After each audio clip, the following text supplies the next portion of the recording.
ខ្ញុំសូមទឹកទទួលទានទៅសម្រាប់នោះគ្នាទៅរកទិញគ្នាមហានៅឯភូមិស្ត្រីសាសាមារីទូលព្រះអង្គថាលោកជាសាមយូដាម្ដេចក៏លោកសុំទឹកពីខ្ញុំជាស្ត្រីសាសាមារីពិសាដូច្នេះបិទសាយូដានិងសាសាមារីមិនត្រូវគ្នាទេព្រះយេស៊ូវមានព្រះបន្ទូលតបទៅនាងថាប្រសិនបើនាងស្គាល់ព្រះអំណោយទានរបស់ព្រះជាម្ចាស់និងស្គាល់អ្នកដែលនិយាយទៅកាន់នាងថាខ្ញុំសូមទឹកទទួលទានបន្តិចនោះនាងមុខជាសូមទឹកពីលោកពីបន្ធូរថាហើយលោកនឹងឲ្យទឹកដល់នាងគឺជាទឹកដែលដល់ជីវិតនាងទូលព្រះអង្គថាលោកម្ចាស់លោកមានអ្វីរកទឹកសោះរីឯអណ្ដូងសោក៏ត្រូវទៀតផងតើលោកបានទឹកដែលដល់ជីវិតនោះពីណាមកតើលោកមានឋានៈធំជាងលោកយ៉ាកុបជាបុព្វបុរសរបស់យើងដែលទុកអណ្ដូងនេះឲ្យយើង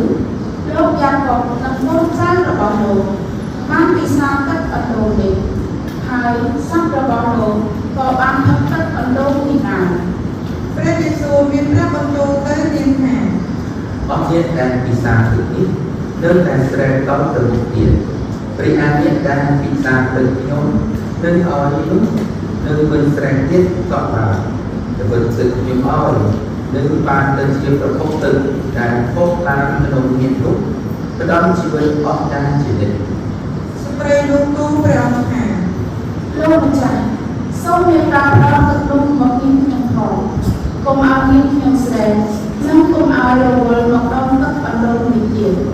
ព្រះអង្គមានព្រះបន្ទូលទៅនាងថាសូមអញ្ជើញទៅហៅប្តីនាងរួចត្រឡប់មកវិញស្ត្រីនោះទូលព្រះអង្គថានាងខ្ញុំគ្មានប្តីទេព្រះយេស៊ូវមានព្រះបន្ទូលថានាងនិយាយថានាងគ្មានប្តីដូច្នេះត្រូវមែនព្រោះនាងធ្លាប់មានប្តី5មកហើយរីឯបុរសដែលនៅជាមួយនាងសពថ្ងៃមិនមែនជាប្តីរបស់នាងទេនាងនិយាយត្រង់មែននាងទូលព្រះអង្គថាលោកម្ចាស់នាងខ្ញុំយល់ថាលោកទុកជាការីមែនបុព្វបុរសយើងនាំពីថ្វាយបង្គំព្រះជាម្ចាស់នៅលើភ្នំនេះ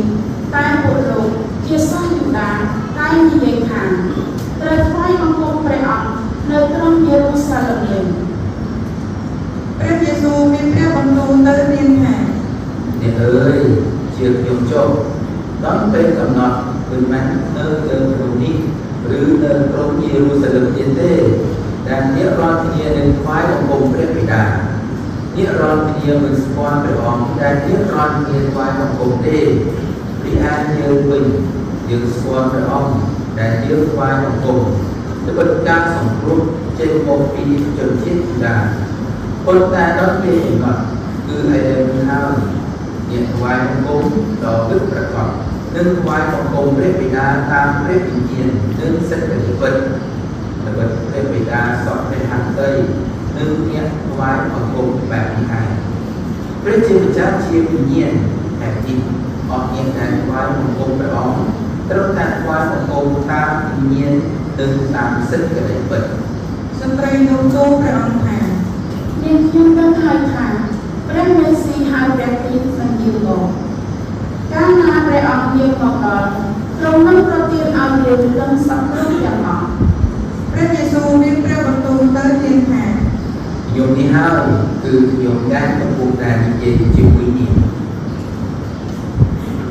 ពេលនោះក្រុមសាវកមកដល់ឃើញព្រះអង្គកំពុងនិយាយជាមួយស្ត្រីដូច្នេះគេគឺឆ្ងល់ជាខ្លាំងតែគ្មាននរណាទូលសួរព្រះអង្គថាព្រះអង្គសួររកអ្វីឬហេតុដូចដែលក៏មានព្រះបន្ទូលជាមួយនាងឡើយស្ត្រីនោះទុកព្រះអង្គចោលរត់ចូលទៅក្នុងភូមិប្រាប់អ្នកស្រុកថាសូមមកមើលបរិយាអ្នកលោកមានប្រសាសន៍ប្រាប់ខ្ញុំនៅអំពើទាំងប៉ុន្មានដែលខ្ញុំបានប្រព្រឹត្តលោកគ្រូជាព្រះគ្រីស្ទហើយមើលទៅ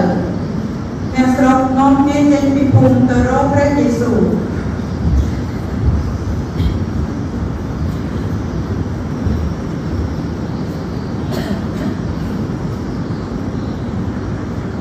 ក្នុងពេលជាមួយគ្នានោះក្រុមសាវកទូលព្រះអង្គថា